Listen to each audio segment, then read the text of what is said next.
Hello student, मैं उत्तम द्विवेदी। देखिए, आज हम लोग पढ़ेंगे एक समान बाह्य वैद्युत क्षेत्र में रखे वैद्युत द्विध्रुव पर लगने वाले बलयुग्म के आघूर्ण के बारे में। और आज हम इस चैप्टर के जो इम्पोर्टेंट MCQ हैं उनके बारे में भी हम पढ़ेंगे।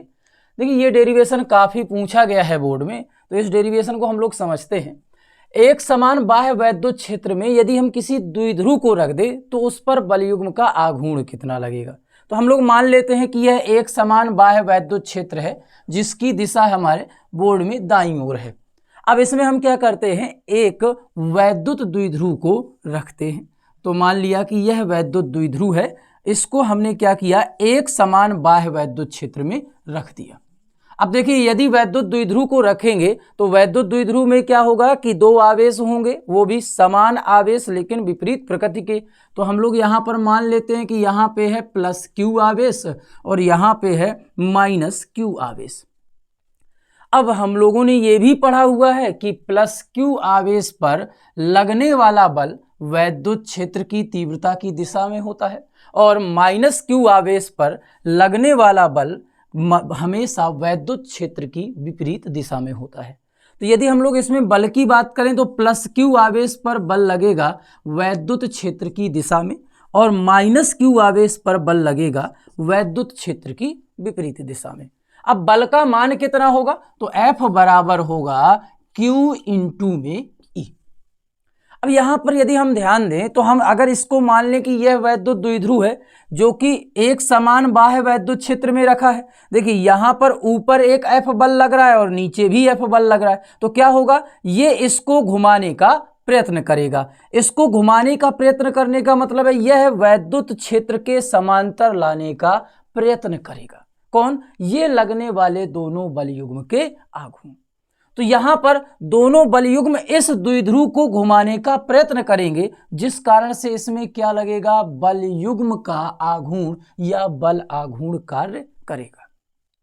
यदि हम लोग मान लें कि ये जो द्विध्रुव है वैद्युत क्षेत्र के साथ थीटा कोण बनाता है। अब द्विध्रुव में कौन कोण बनाएगा, तो यहाँ पर द्विध्रुव आघूर्ण P हमेशा माइनस से प्लस की ओर होता है।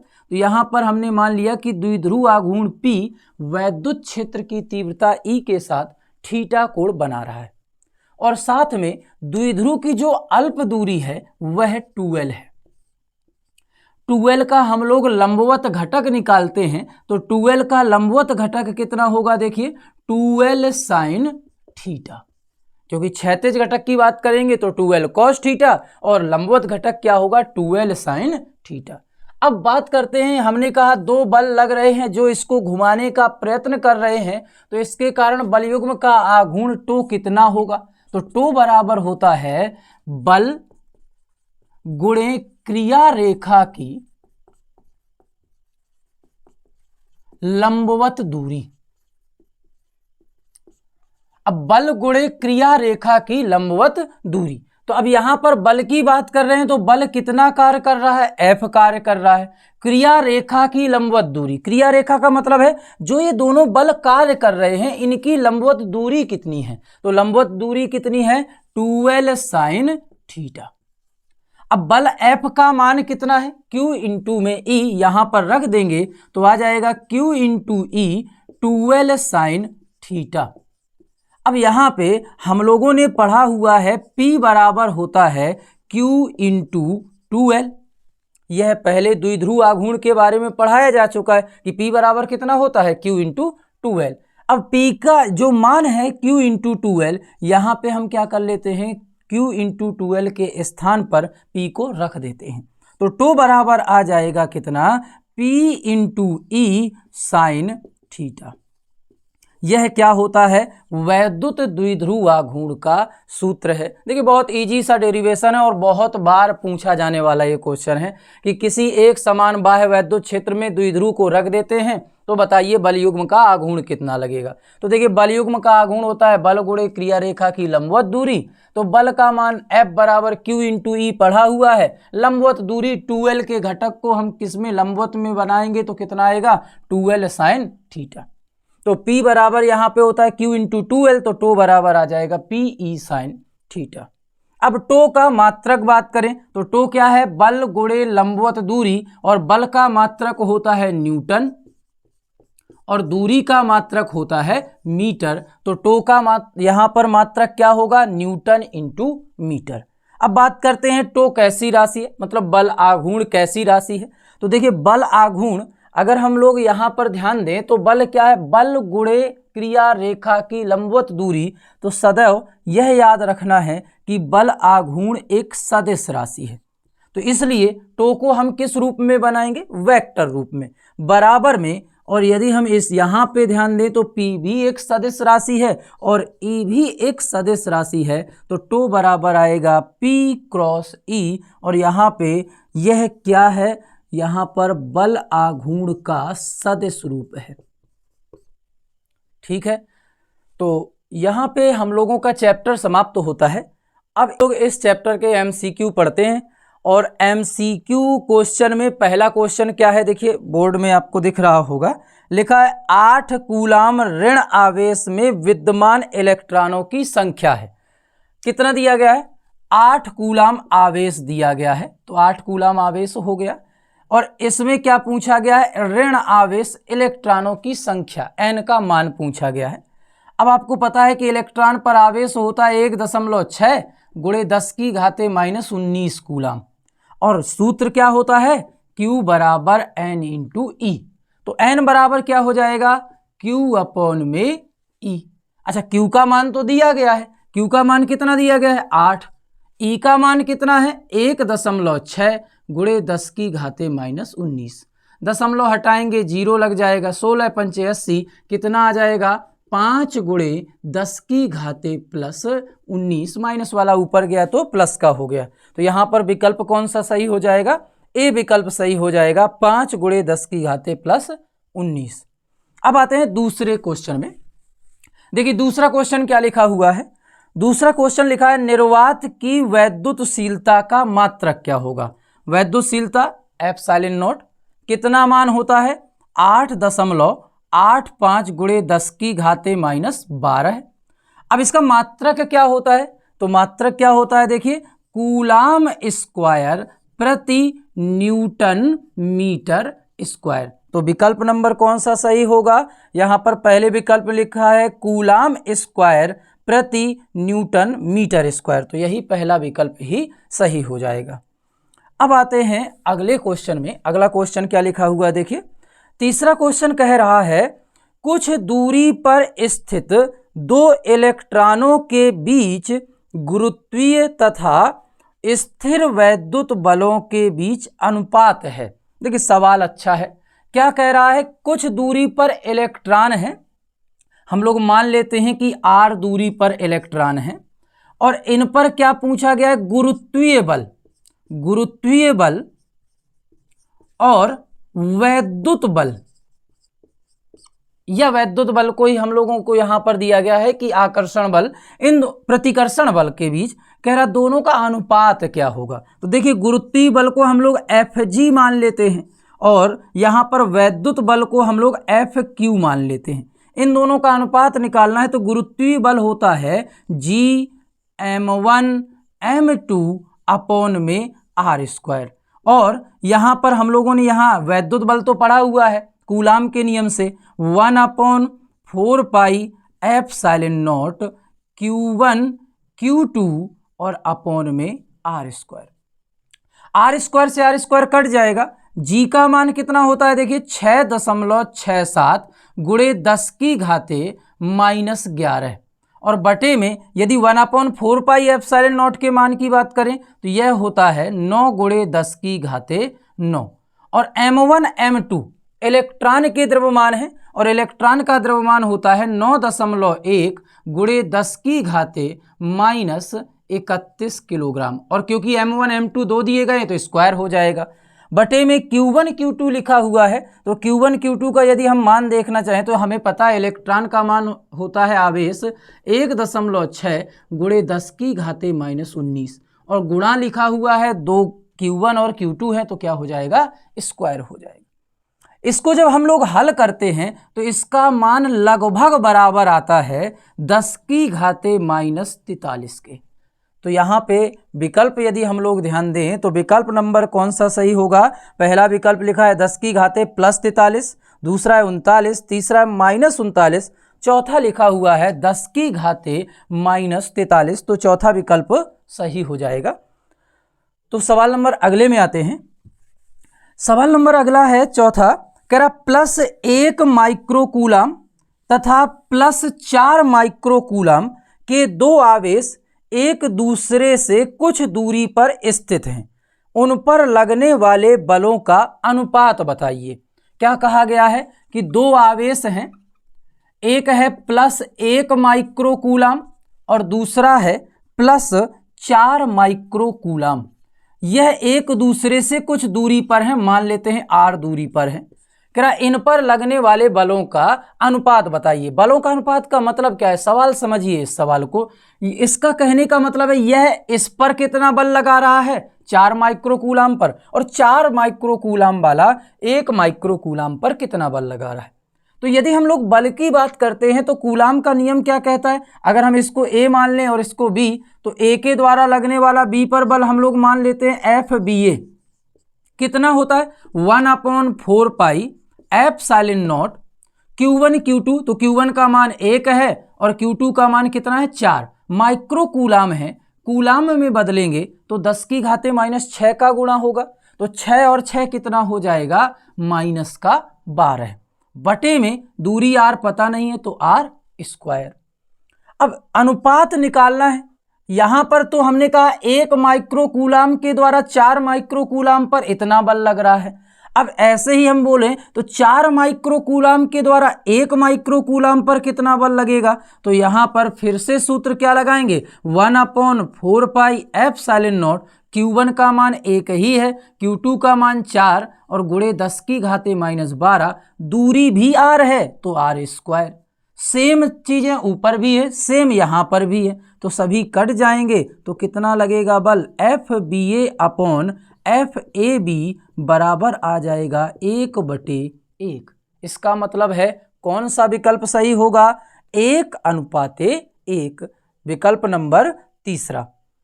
तो चौथे का तीसरा विकल्प सही हो जाएगा। अब सवाल नंबर अगले में आते हैं।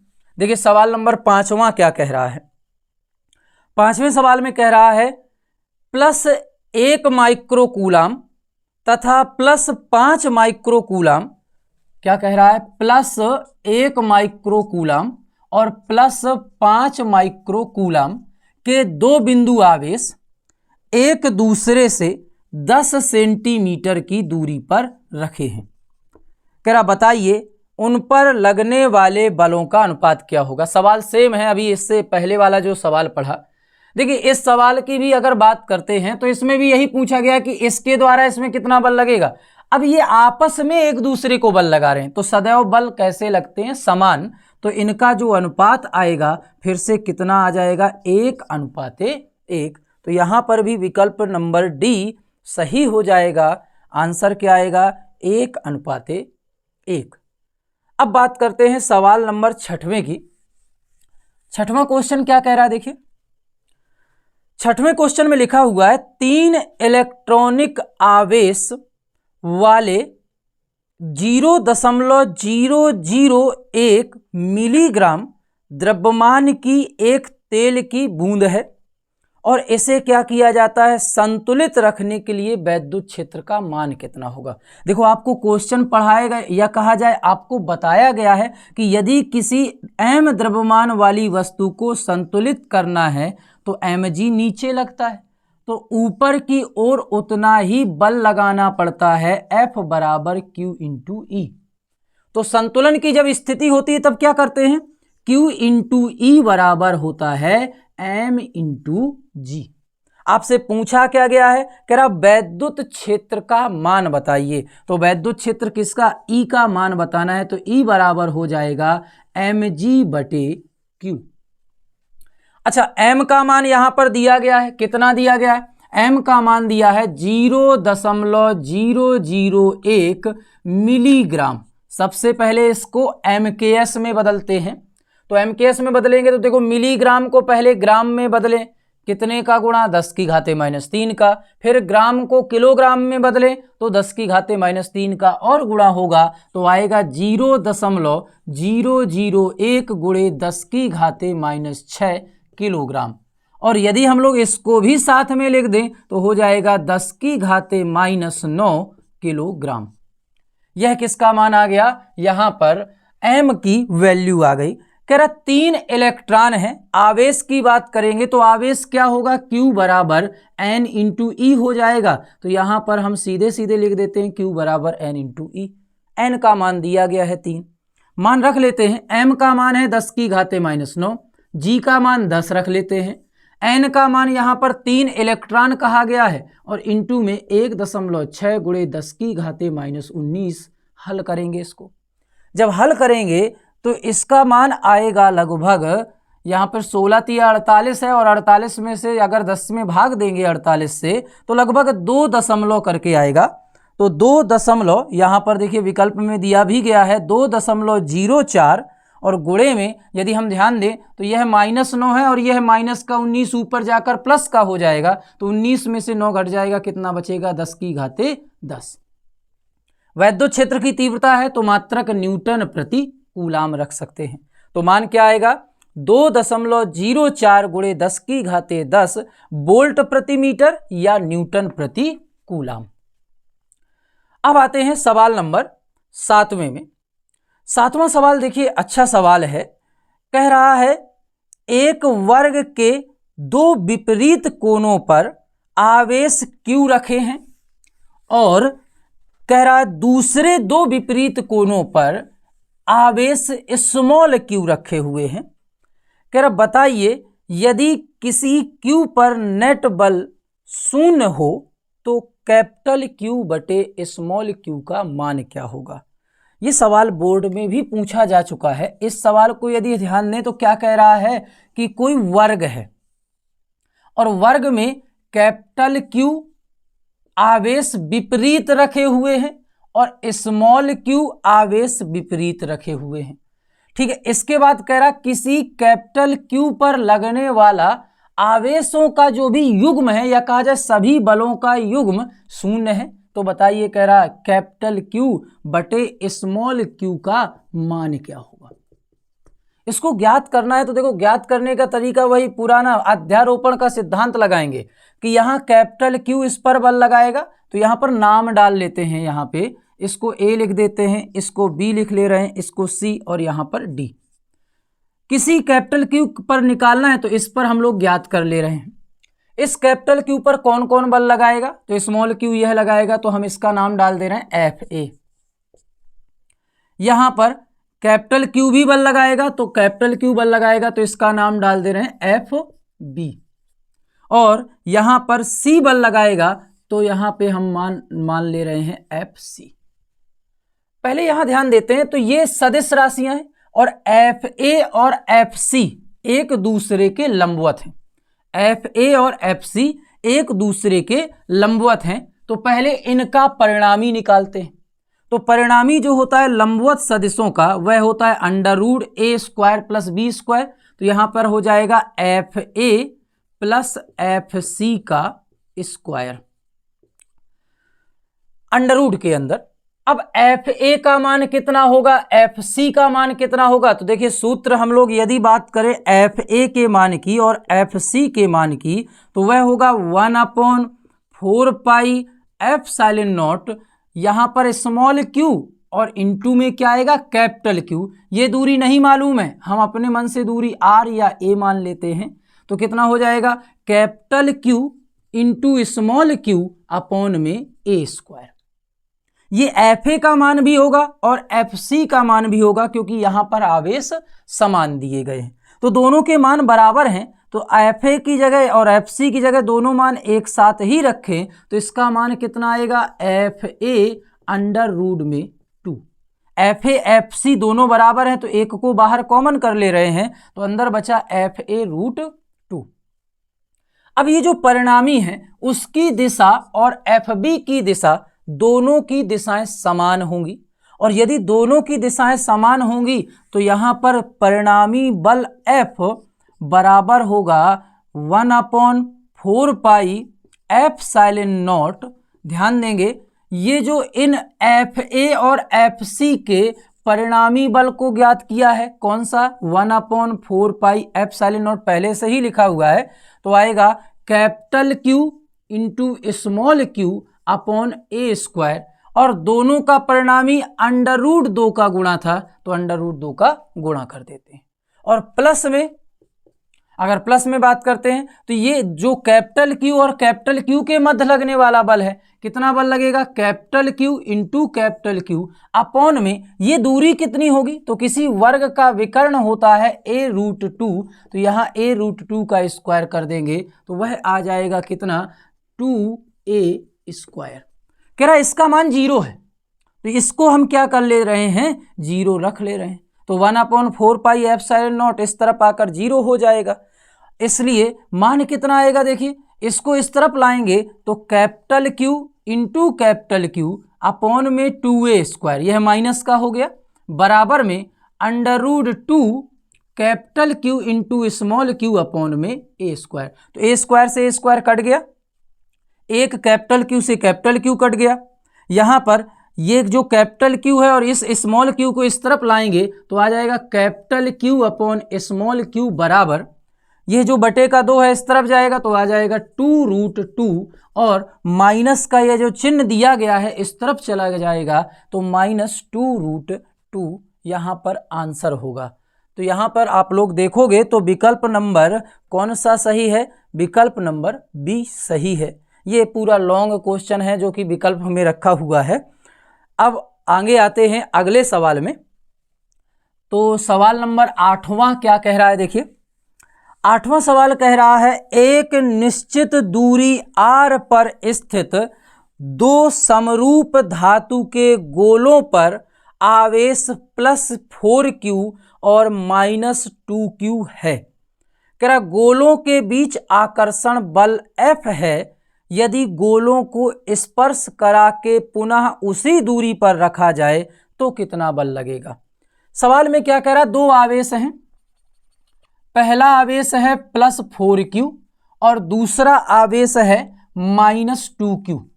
दोनों एक दूसरे से कुछ दूरी पर रखे हैं, दूरी नहीं दी गई, मान लेते हैं r। कह रहा लगने वाला बल F है, तो आप लोगों ने कूलाम का नियम पढ़ा हुआ है, F क्या होता है 1/4πε0, दोनों आवेशों का गुणनफल तो 4q इंटू 2q अपॉन में r स्क्वायर। तो यहां पर 4 दूनी 8, इसको इस तरफ ले आते हैं तो आ जाएगा F अपॉन में 8 बराबर 1/4πε0 q स्क्वायर अपॉन में r स्क्वायर। इसको समीकरण नंबर 1 डालकर छोड़ देते हैं। फिर क्या कहा गया है, कह रहा यदि दोनों को स्पर्श कराकर पुनः उसी दूरी r पर रख देते हैं। अब दोनों को स्पर्श कराते हैं तो देखिए आवेशों को यदि, या कहा जाए आवेशित वस्तुओं को यदि स्पर्श कराया जाता है तो उनके आवेश एक दूसरे पर स्थानांतरित होते हैं, और स्थानांतरित होकर आवेश हो कितना जाता है, q बराबर हो जाता है q1 + q2 बटे में 2। जब दोनों आवेशित वस्तुओं को स्पर्श कराया गया तो स्पर्श कराने पर आवेश कितना हो जाएगा, +4q, प्लस का 4q और माइनस का 2q बटे में 2। तो 4q में से 2q घटेगा तो बचा 2q और अपॉन में 2 है तो आ जाएगा आवेश का मान q के बराबर। तो यहाँ पर दोनों जो आवेशित वस्तुएं हैं, अब इनके मध्य जो पहले आवेश +4q था, अब कितना आया q और q एक दूसरे से करा उतनी ही दूरी r पर रख दिया गया है। करा बताइए बल कितना लगेगा। तो बल की वैल्यू यदि ज्ञात करनी है तो फिर से वही सूत्र कूलाम का लगाएंगे, F डैश मान लेते हैं, F डैश बराबर 1/4πε0 q1 q2 तो q स्क्वायर अपॉन में r स्क्वायर। इसका मान समीकरण नंबर 1 में दिया गया है, कितना दिया गया है 1/4πε0 q square upon r square का मान है F/8। तो यहाँ पे मान आ जाएगा F/8। तो विकल्प नंबर कौन सा सही होगा, यहाँ पर यदि हम लोग ध्यान दें तो विकल्प नंबर डी में लिखा हुआ है F/8, तो यह विकल्प क्या होगा, सही हो जाएगा। ठीक है, चलिए आज की क्लास में इतना ही पढ़ते हैं। अब हम लोग आगे अगली क्लास में मिलेंगे।